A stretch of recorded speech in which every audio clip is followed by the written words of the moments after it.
러시아가 자신들은 대규모 북한군 파병으로 전력을 보강해놓고 프랑스의 우크라이나 파병 논의에 대해선 발끈했습니다. 나는 해도 되지만 너는 안 된다는 내로남불의 상황인데요. 22일 러시아 관영 타스 통신에 따르면 주불 러시아 대사관은 이날 논평을 내고 우크라이나 영토에 서방군을 배치하자는 건 무책임한 발언이라고 반발했습니다. 대사관은 이 같은 방향으로 실질적인 조치는 전장에서 북대서양 조약기구 국가와 러시아 간 본격적인 충돌로 이어질 것이라고 경고했습니다.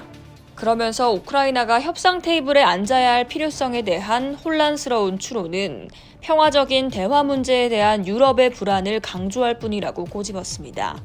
세바스티안 르코르니 프랑스 국방장관은 전날 프랑스 TF1에 출연해 볼로디미르 젤렌스키 우크라이나 대통령의 승리 계획을 언급하며 향후 러시아의 침략을 막기 위해 재래식 억지력을 배치해야 한다고 제안했습니다.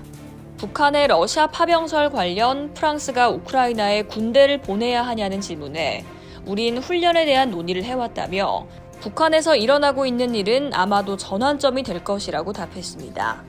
프랑스는 일부 동맹국들의 우려와 러시아의 비판에도 우크라이나를 가장 적극적으로 지원하는 대표적인 국가입니다. 마크롱 대통령은 지난 2월부터 우크라이나 파병론에 불을 지폈습니다.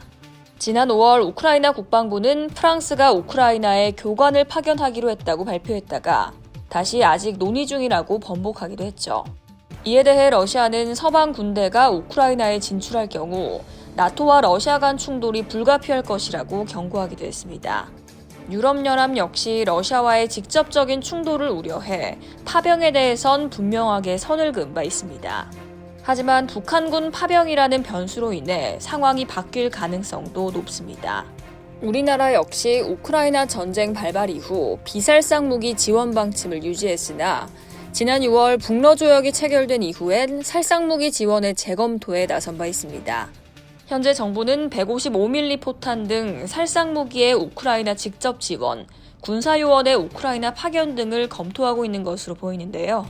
우크라이나에 파견될 가능성이 있는 군사요원의 경우 포로가 된 북한군에 대한 신문에 참여하거나 통역을 지원하는 임무를 맡고 이들이 귀순을 원할 경우와 관련한 후속 조치 등을 담당할 것으로 알려졌습니다. 이상 여의도TV였습니다.